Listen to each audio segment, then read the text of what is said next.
What's up, everybody? Welcome to episode 19 of the Overview. I'm ChanManV. That's Jason Kaplan. That's Shayed, and that's Fishstix. How's everybody doing today? Good, man. Confused today. Confused? Lots to ponder this fine afternoon. Oh my gosh, yes. Lots of things to ponder, particularly about competitive mode. We'll definitely be talking a long time about competitive mode, so be ready for that. We'll also talk about some esports events, as we always do, and some just general community things. Maybe some things for even some beginning players, because we never give enough love to beginners. And I've had like 3 or 4 people tweet us that they like the show and they're just getting into Overwatch. So I figured, maybe we just add something that people can check out. At the end, Q&A as always. Tweet your questions to the Overview GG, or you can just tweet them straight to me at ChanManV, and we'll read them out at the end. Okay, guys. Well, the just competitive mode is coming up. Hasn't been officially launched, but it is out on the PTR servers right now. Jeff released a new developer update video shortly after our show last week and mentioned a lot of specifics. Not all the specifics, but I figured we should talk about some of them. You guys get a chance to check that video out from Jeff? Is Jason eating? Yep. It's Jason eating. Of course he's eating. I'm working on my gains. Have you seen his meal plan? He's got all these meals like laid out from his trainer, so I know that's like a 10 meal a day type of thing. But yeah, so all I know is I went to the Takeover finals, and like you took a big bite of pizza like right as the finals cast was starting. I'm like, Jason, come on. I did? Yeah, Dude, you're like hungry. eating pizza while the finals begins. Anyway, You're not I supposed had to to say point that out in detail. Okay, to be fair, you should know this. I cast the best when I'm extremely comfortable, meaning I'm full on food and I'm not too hot or not too cold. Swear to God, that's how I cast the best. This Which is- is still So pretty you've never shit, been but anyways. comfortable? wait. Doesn't everybody cast that? Oh. Well, that's brutal. That's brutal right there. But yeah, I agree. Yes, That's cool. when you know you're content and happy, you're much better. Yeah, I person. mean everybody casts better when they're relaxed and comfortable or whatnot. But anyways, okay, getting back to competitive mode. So Jeff had this video talking about a lot of things. Some of the things he mentioned were, well, actually, he started off the video saying that there's going to be some new heroes, new maps down the road, and spec mode features will be coming too. Then he started getting into the competitive mode, and he mentioned 3-month seasons, which I think we all were pretty clear on, even just last episode, which is good. I think we all agree is a good thing, right? I mean, Yes. it's better than 1-month seasons, which they had originally talked about doing. Yeah. I'm hit or miss. What? I like Really? the longer season, but I really enjoyed the League of Legends type system where you had basically a year. Wow. It wasn't really a year, but that plus the whole format of having different rankings like bronze, silver, gold, platinum, diamond, master, challenger. Mhm. Yeah. But then you're like ranked in that kind of area. I don't know. 3 months, it's not bad. It's definitely better than a month for me. Only problem is if like, assuming there's a lot of events coming up, like when will people have time, like pro players and casters, to even really participate as much in that? I mean, they got it's 3 months instead of 1 because 1 would have been a big problem. But And I think it's a lot different too from any other like rank system in a game similar to this. Like, it's not really like the League system. It's not really like the CS:GO system. It's more progression based than anything. So I think because of that, the 3-month system is okay. But if they were going with anything besides a progression kind of based system, it wouldn't really work. I can see that, yeah. In terms of the pro players, when you talk about competitive mode and even just in-game ladders and things like that, how much does it actually play a role for teams that already scrim against other teams? And I mean, is it going to be that big a deal for pro players to be high in this competitive ladder mode? I think people will probably start making the arguments of like, oh, I'm higher rated than this pro player. Does that mean I'm better than them? Like, you kind of already see that already, actually, Yeah. with the level system. If you watch Twitch chat during like events and tournaments and stuff, people in chat will see a player's like level or something, and they'll be like, "Oh, what? This person's such a noob. Like, they're only level like 25 or 35." whoa, or calm whatever." down. I'm like barely 35. All right. I'm 74. Come on, Jason. Yeah, But yeah. like a lot So, of people don't actually realize that you don't get XP from custom games. So even though these teams may be scrimming like 8 to 10 hours a day, which some of them actually are, it doesn't look like that if you just look at their accounts based off of level. So we kind of see that already, and I think that will probably continue to happen based off this progression rank system if pro players don't necessarily have the time to Yeah. play ranked. Because I mean, nothing's going to change, right? If they don't have the time to play quick match now, they're probably still not going to have the time to play ranked after it releases either. right, right. Ben, what do you think? I mean, are teams going to be playing ranked together, or does it even matter, honestly, for pro players? Well, all the teams are scrimming all the time. There's no problem for top teams to find high level Right. scrims right now, Mhm. and that talent pool is just growing over and over. Time and time again, it's just growing. But still, it's going to be useful. I mean, it's still going to be useful in some ways. If you look at StarCraft, all the top Korean pros laddered a shit ton, and that's not really the same. I mean, in a game like Overwatch, it's much more important to find very serious scrims, whereas 1v1 ladders, you can be serious even if you're just queuing up. But I mean, it'll be useful, but ultimately, I'd expect most of the teams to just continue with their scrim. I think it'd be funny if we started seeing Regimen. teams scrimming ranked, like just queuing as a 6 queue in ranked and trying to get matched up against other teams just so that they can play ranked and scrim at the same Everybody's time. going to want those golden guns, and everybody's going to want Of course they are. the ego boost that comes along with being like number one in the region or whatever. So Yeah. I'm sure we'll see some of the top teams do that, but for the most part, they're just going to scrim. Pretty sure. Yay. I think there's something also very big about it that hasn't been mentioned yet, and that should be very highlighted in it, is I do think pro players will play it a lot because this is a good way for people who are undiscovered and could potentially be the new pro players for them to get noticed. Seeing Tavik, playing in the highest MMR or whatever, or, Tailspin, whatever you name it, any top player playing at the higher echelons of ranked, and they see this guy that's like, oh my God, he's absolutely insane. The chance of him being on a pro team, or at least having a chance to be tried out when there's a pro slot available, is very high. So I think it's very good for people who didn't have early beta access to become a pro player. Oh yeah, I think that's one of the key things we need to keep in mind. No question that unknown players, this is amazing, proving ground for them. It's just a matter of just the pro teams and whether they're going to be playing six mans. They're gonna, if the actual rankings of the ladder reflect the world rankings. That's the part that I was kind of asking. And League did something interesting with it, where so there was solo queue, well, you could duo as a max, and then there was team queue, and they took the top 10 teams or whatever. Like at the end of the season, they would close it. Like the top teams would play for a chance to qualify for LCS or for Challenger or something like that. Yeah, it'd be interesting to see if they do something like that for big tournaments.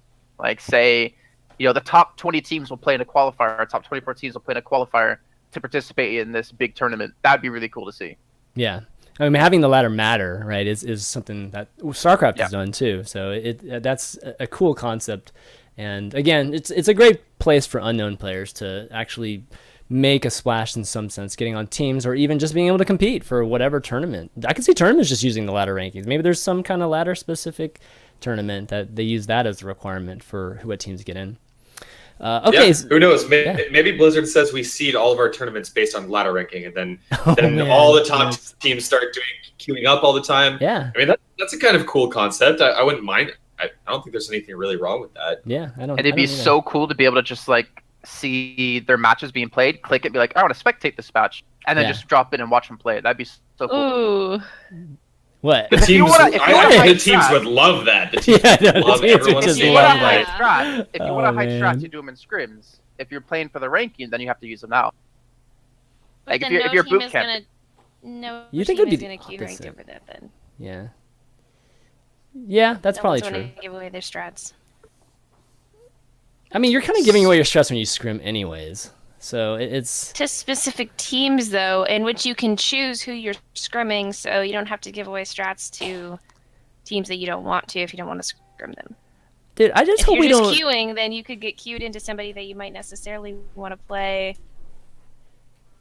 This isn't the beginning of barcodes, also, right? You can't choose maps, so if you're scrimming in ranked, then you could get put on Volskaya or Hanamura, and then what's the point of that? You just basically spend Yeah. 5-10 minutes on a map that you're never actually going to end up playing competitive anyway, so it's like a waste of time.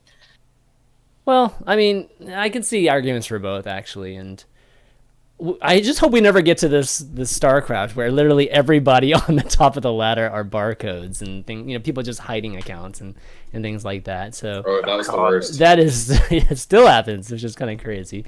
I remember Todd actually played in the ESO offices, and he would play against a barcode and instantly tell me who it is just off their play style. Really? That was like the Oh creepiest my thing I've gosh. ever seen. Yeah, that's impressive, man, when you can do that.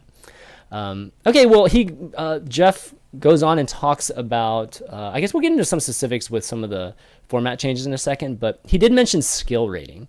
So each of us will have a skill score, skill rating that, that will be used to, just kind of balance or match up the teams in the matchmaking system.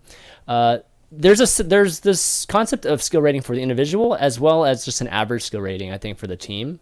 What do you guys think of this? Okay, one of the things that immediately freaked me out when I watched the competitive video from Jeff was that he mentioned they were going to show skill rating at the beginning of games for both teams. Yep. That is freaking terrifying. Like, that is Why? going to turn this into the most toxic thing ever. Because what's going to happen is the lowest MMR, the lowest skill rating person on your team is just going to get bashed into the ground as soon as the game starts. Because if they do one thing wrong in the game, the entire team is going to be like blaming it on the lowest skill person, even if it's not their fault. Well, first off, all right, given that there's a lot of players, right? The range of how, the skill average or the skill range of which the players that will be grouped, it shouldn't be like this guy has 100, well, the rest of us have 500. It's not going to be anything drastically bad like that. So I know where you're coming from, though. I mean, they should just show it. I'm fine with showing it, but show it at the end of the game, not at the beginning of the game. Like, there's no reason to show it at the very start. It's going to immediately put bad taste in people's mouths. The only thing I'm slightly worried about is that people will see when I'm getting carried by a pro player in rank, and I'm going to be a little bit ashamed of that. But at the same time, I'm going to laugh my way to some free MMR. So, okay, Ben, what do you Sounds think? like you got it all planned out. how do you think I got Diamond in League of Legends? Thanks to I Jeff. mean, I feel kind of dumb about this particular topic because I don't play Dota, I don't play League, I don't play most of these. I don't play CS:GO. I don't know how these other games do it, but don't they all show your ranking in those games mostly? Not at CS the is end of the beginning. game. League of Legends, beginning of the game. Yeah. No. Yep. Mhm. You see a border, you don't see an actual border. MMR. I mean, it's Yeah, but you a don't see the actual general skill MMR. level. Yeah, it's a And general the skill border level. is the previous season. Yeah, It's but it's a the general. current season. Yeah, yeah, it's true. It's And you not- can't it's say a it's general relevant sign. to the season because there's always huge season changes in League of Legends that drastically change the way the game is played for the most part. So it's Yeah. not always relevant to. It's your not completely It's a accurate. general- Yeah. It's a general consensus of like your general skill rate, and yeah, it doesn't tell you exactly.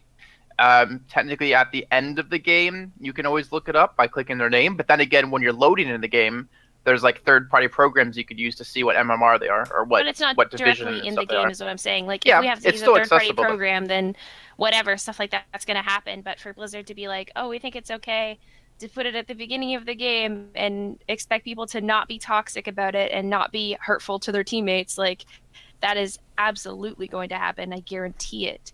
Yeah, This I don't is disagree. Partially Yeah. an FPS community, It's- like, Mhm. it's I not think- the cleanest thing.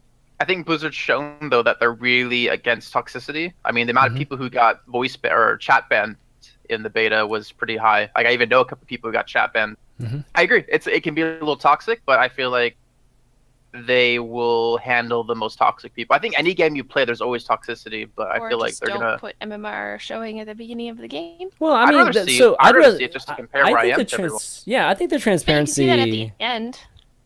I don't know. I mean, okay, beginning or end, I guess is debatable, but having it be transparent, I think is cool. I mean, I think this is like the first time we're actually seeing this, where an actual score will be shown to us, and we can be assured in some way that these teams were fair, right? Otherwise, it's a little, it's been behind this kind of mask as to whether we just got paired up because it took too long, and then we got paired up against some either super good team or super bad team, and it just kind of felt like a waste of time whenever we did that.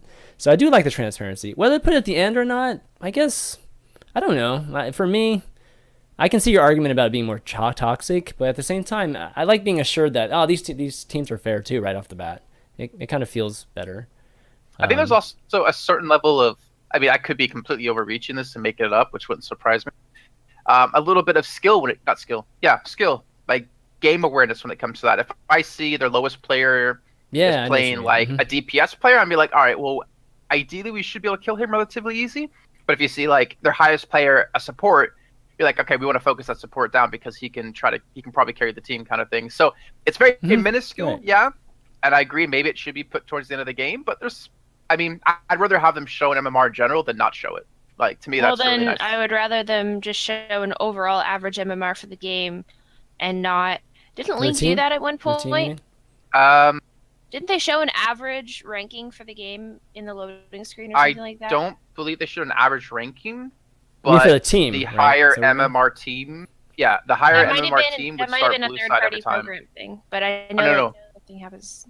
The higher MMR team starts on the red or purple side every time, or it used to be. So there's some like internal thing that shows you. I'd be okay with that, like some kind of like internal hint that's like, hey, this team has some higher MMR players than your team, so you know, like what if the higher MMR team attacked first? Or, I mean, I guess that don't only apply for like payload and CP, but I think the real question comes into how big is the gap going to be in MMR? Like, is like, say like the highest MMR is 5,000 and player A is at 4,900 and player B or player 2 is at like 2,000.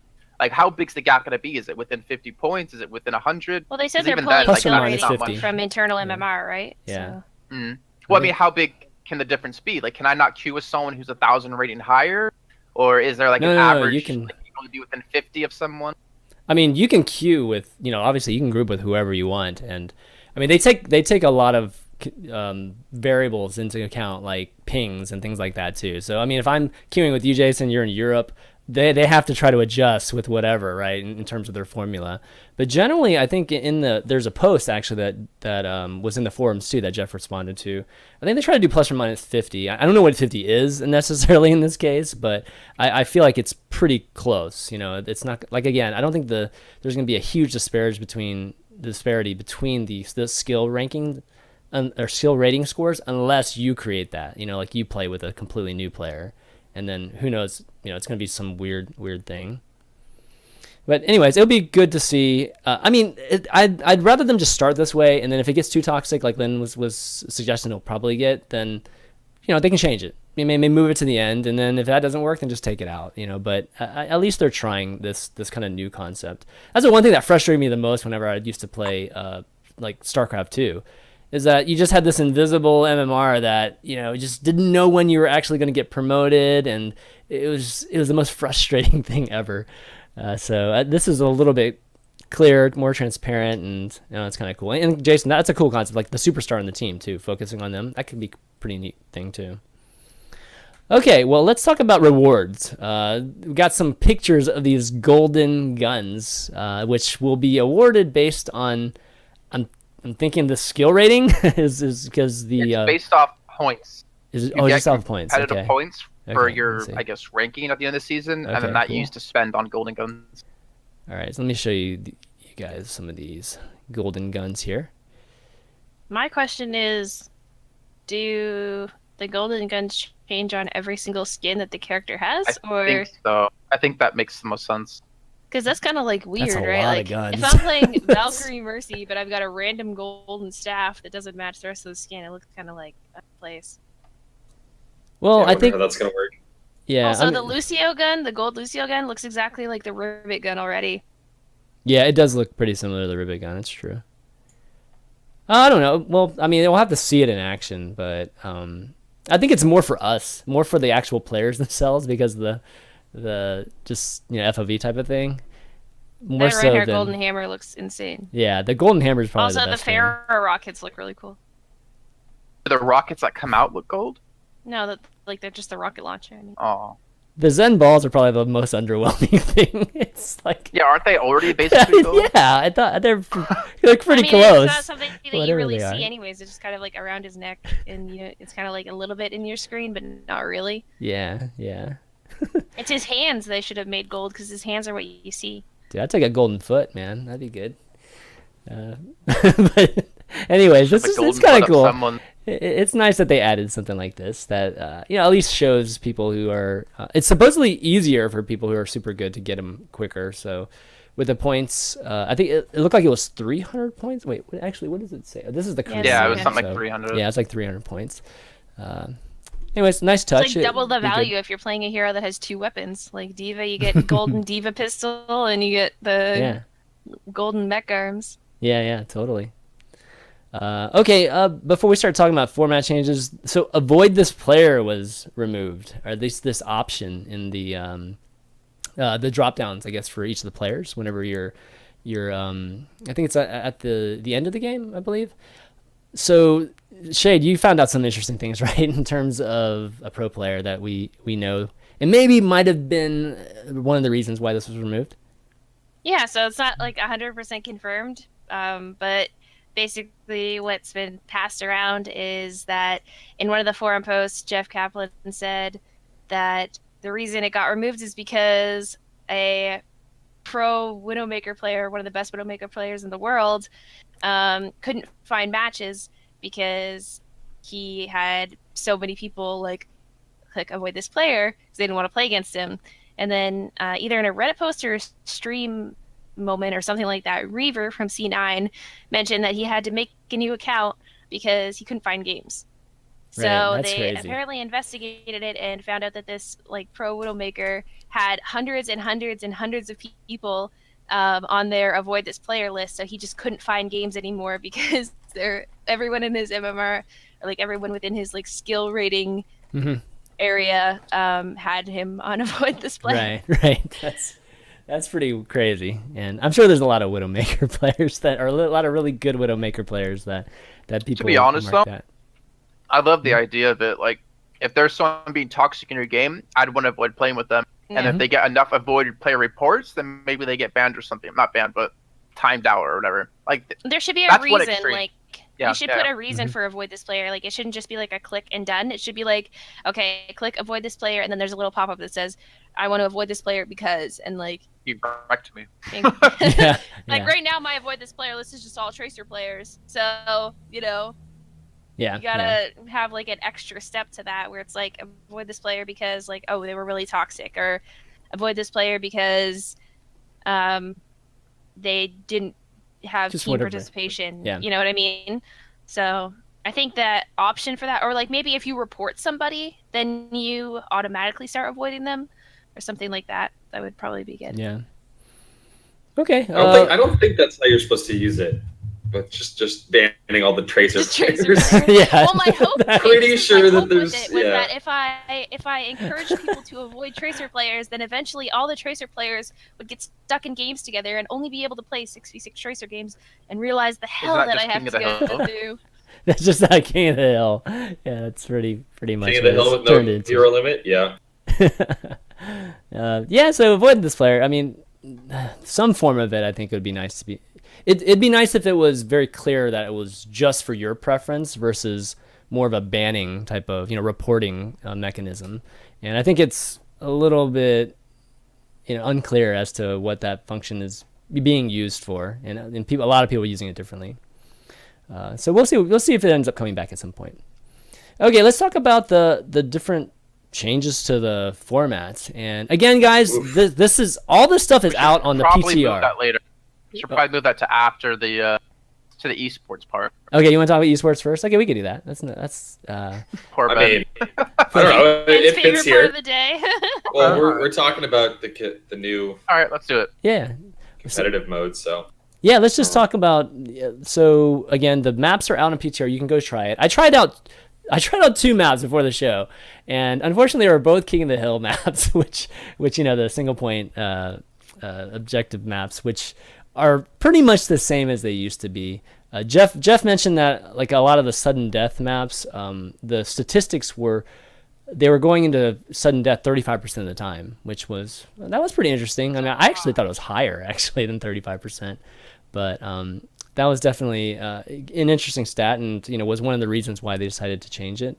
Yeah, go ahead. King of the Hill was best of 5, right? Yes. Yes, it was. That's true. That's it was the way it was during the PAX tournament. That's they right. had like a pseudo tournament realm, whatever, where it was. Yeah. Okay. Just checking. Sorry. Continue. Yeah. But they did make some major changes to the assault maps, which were the double objective maps, and as well as a change to the payload one, but a major change to the assault ones. Okay, so I don't think any of us have actually gotten a chance to play the maps, but we have gotten an explanation of the maps. And Ben, do you want to talk about it, or Jason, you want to explain it? Ben, why don't you talk? We haven't gotten a chance to hear from you that much yet. Sure.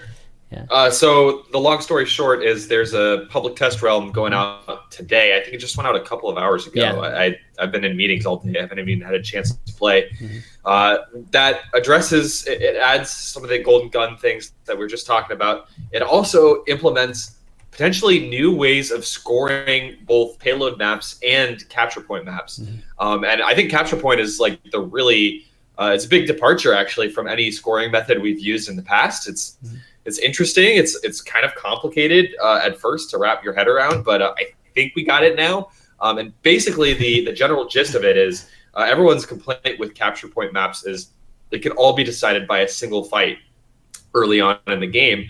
A single team fight for attack going their way can snowball into completing the whole map in a matter of minutes. So the new scoring system means that if Team A attacks first and they are able to cap out, let's say, Volskaya in 2.5 minutes, that means that they then have 7.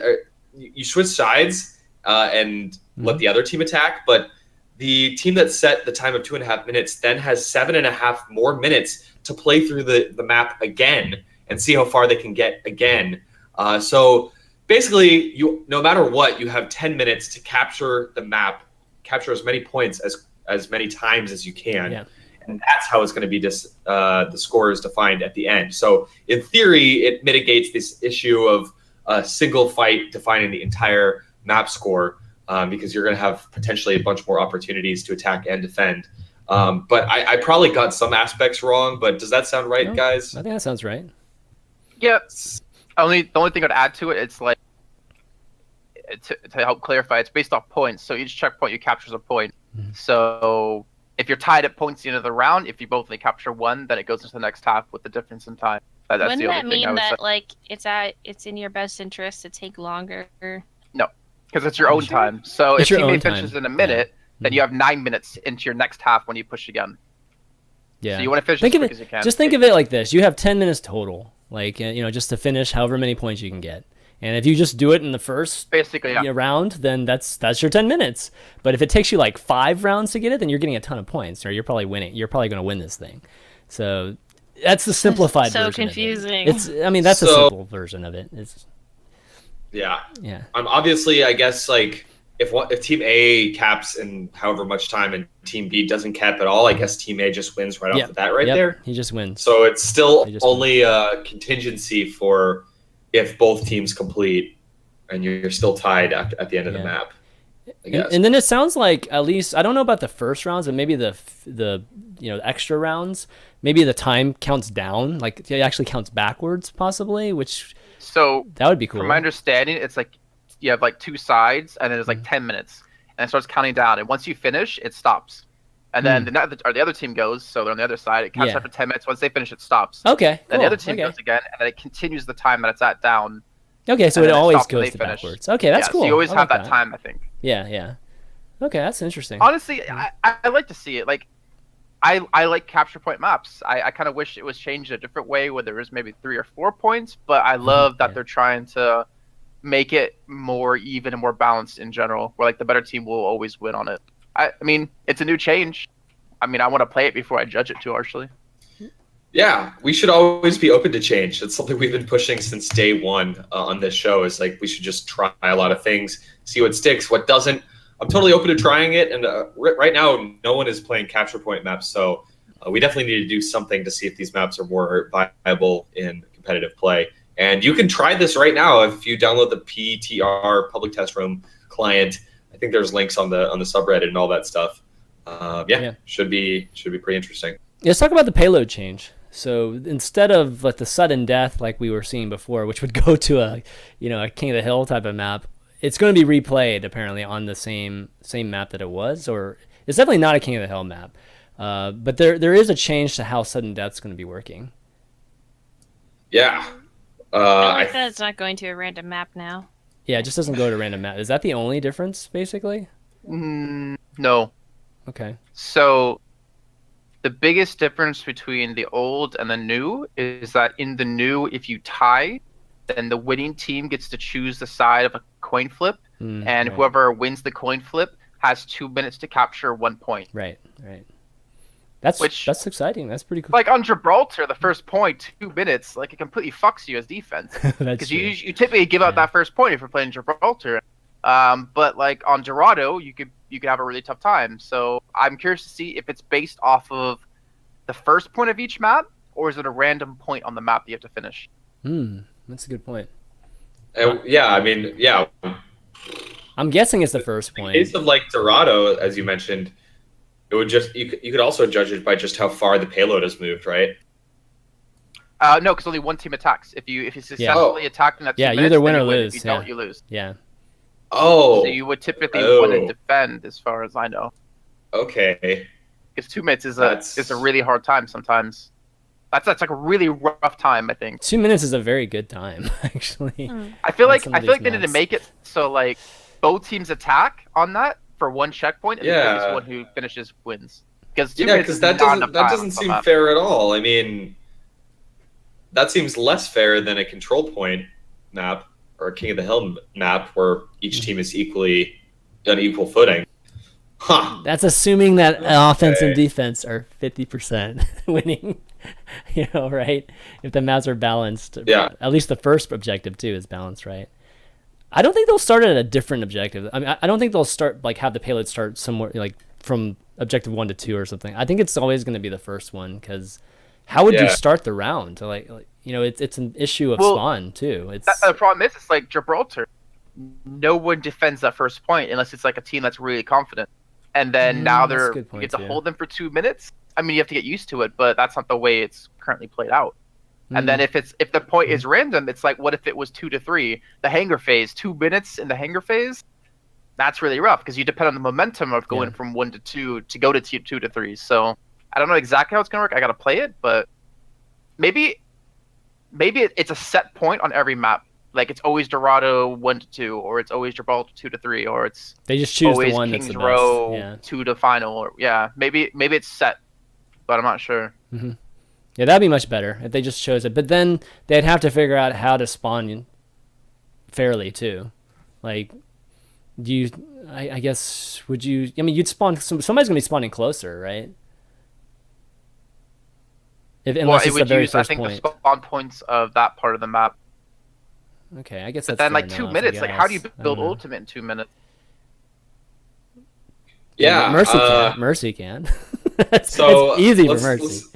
Let's keep an open mind about all of this. Well, we'll have a week to play it. We'll have a week to try it out. I'm looking forward to trying it out. Yeah. But from my perspective, it's like this seems like really complicated. Both of these seem really complicated to me. And the fact that payload and capture point are now scored completely differently. Now we have 3 game types that are all scored in entirely different ways.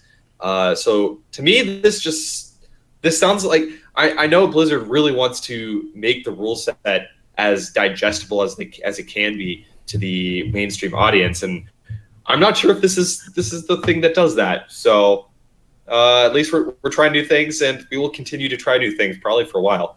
If I had to guess. Well, it's Call of Duty, right? Like Call of Duty, our Call of Duty World League has like 3 or 4 different game modes, like Hardpoint, Search and Destroy, Capture the Flag. And then like a basketball. Those are all like point based, right? This is, I don't know. Well, these are point based though, because even in payload you get points for checkpoints captured.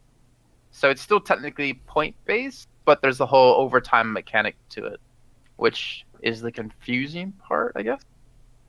Yeah. Okay, well, anyways, we'll try it out. I think all of Yeah. us will get a chance to try this out, whether it's PTR or if it comes out in the next week. It'll probably come out next week, given that they said late June. So we'll have more to say about next week. Well, they never said it would be on live servers in late. Yeah, but I mean, I think Maybe assumed. They were talking about by late June, and maybe they just want to test it on PTR for a while, change some stuff up. Think so? I figured, I don't know, maybe unless there's some major complaints, maybe they hold it off. But I was thinking live servers like late June, and that would. I wasn't expecting a PTR, so. Yeah, we'll have to see. Yeah, I mean, frankly, we should just say awesome that there is a PTR. Yeah, exactly, right? Yeah. We did not expect this. Like, I didn't know this was coming at all until this morning when it happened. Okay. I looked at my phone, saw the tweet from Overwatch, and went, "Holy shit!" Exactly. Do you still have them on Yeah, I get all the play Overwatch tweets into my phone. Really? Wait, what do you Cool. mean? What is Like, this? you can set it so that tweets from Play Overwatch that aren't like direct tweets to other people are sent to your phone as like a notification. Oh, So nice. I do that. So like when they tweet out patch notes and stuff like that, it gets sent to my phone, so I see it. I have that Oh, throughout wow. I the didn't entire know beta that. phase. Oh, I When need the to game do came that. out, I'm like, eh. Yeah. Is that a Twitter function? Yeah. Okay, cool. I need to try that. That sounds great. Because that announcement about the PTR wasn't on Reddit yet when the tweet got sent out, so I saw it and I was like, hey, Cool. yeah. All right, well, enough competitive mode talk. Let's talk a little bit about just general news. And almost a day after our last episode, Overwatch, or somebody tweeted out that Overwatch overtook League of Legends in the Korean PC bongs, which is crazy to think about.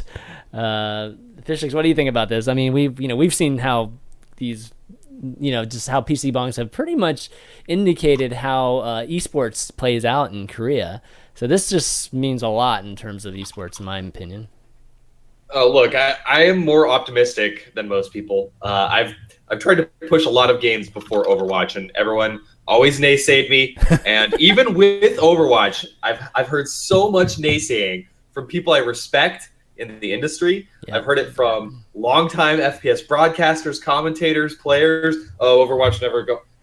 Dude, this is exceeding my highest expectation already. The fact that Overwatch is #1 in Korean PC bongs is actually incredible. I mean, I knew this game was going to be huge. I knew it was going to be one of the biggest games, but I didn't think it was going to be the game that dethroned League of Legends. I mean, it's way too early to say that officially, obviously, but in Korea, it has already eclipsed League of Legends. And you could, in the PC bongs, and you could argue that, hey, that's because, it's not a free-to-play game. They can just go to the PC bongs, play. The hype, it just came out. And who knows, maybe League of Legends will gain back its market share over time. But the fact that it's even coming close to being on par with League of Legends is totally insane and bodes so incredibly well for the future of this game as an esport. I never would have expected to see it grow just this quickly. So this is one of the most amazing indicators of its growth that I've seen so far. Jason, what do you think?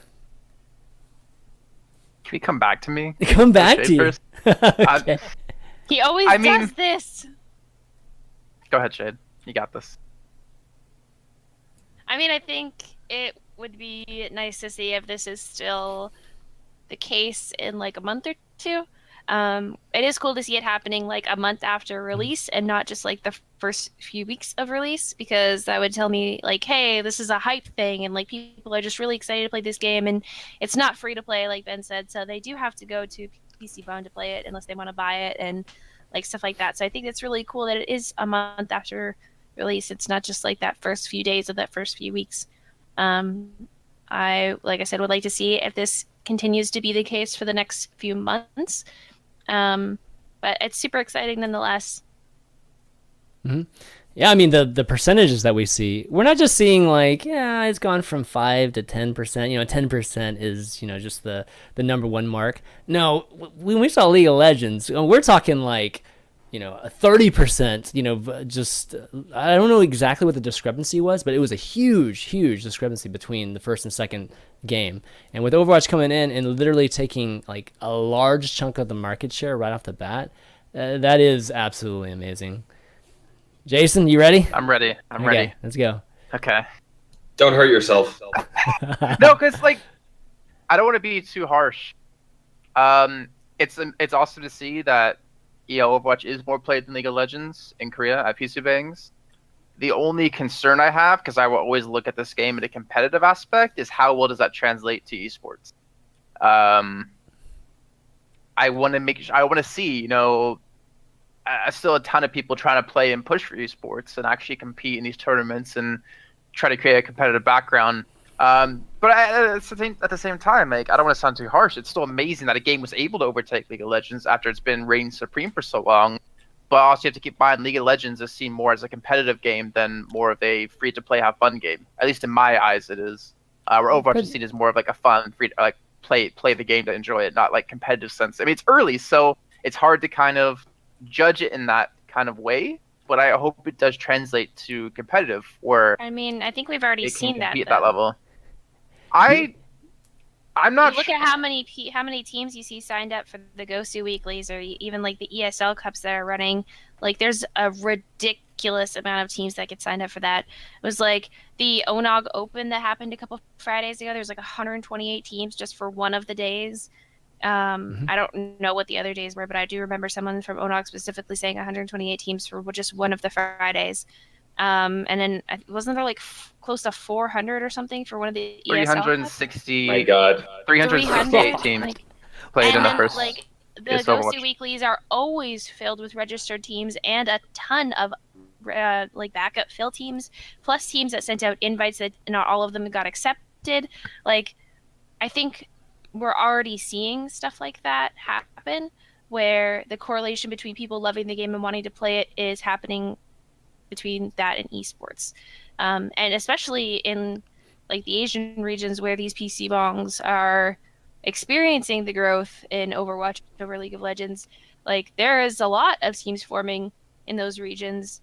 Like, for instance, I talked to someone in Poro a lot, who, if you were part of closed beta, you know that he was probably one of the highest like level people in the entire game. He was like level 500 or something insane, and he plays in tournaments in his region all the time. So there's definitely teams that exist there that show kind of like there's a ton of people interested in esports Overwatch. I mean, I just want to make sure that the teams that are signed up now, like a 368 teams, it stays like that consistently. Because wasn't Heroes of the Storm, there were a ton of teams playing in these tournaments at first, and then after a little bit of time, they kind of died out. I just want to make sure that there's still a healthy, competitive seat for the game, from now, and even a year from now, kind of thing. I actually recall a Heroes tournament that it had some huge prize pool. It was like 100K or something like that. Yeah, the first one. That only got like 90 teams signed up or something like that. I could be making the. No, God, it was not. It was not very. There were not that many teams. So yeah. Heroes of the Storm never saw anything like this. In terms of the team signing up for the tournaments, and not to mention PZ Bond. That's just crazy. I think one way to facilitate having a lot of these people who are interested in competitive play is through the competitive mode in the game, and trying to keep that as close to something you would see at a tournament. Like in Counter-Strike, if you play in pubs or like 1.6, way back in the day, you play in like a random server you join, it's like 32v32 or whatever at the time. So, or 32 people, 16 versus 16. So you would be like, oh, I'm playing this, but you look at the competitive mode of 1.6, nothing even close to that. Now in CSGO, it's more like that, where the matchmaking in competitive CS is relatively close to the tournament mode, especially with the way the majors were done originally. Like bomb timer was 35 seconds, or I think it was 35.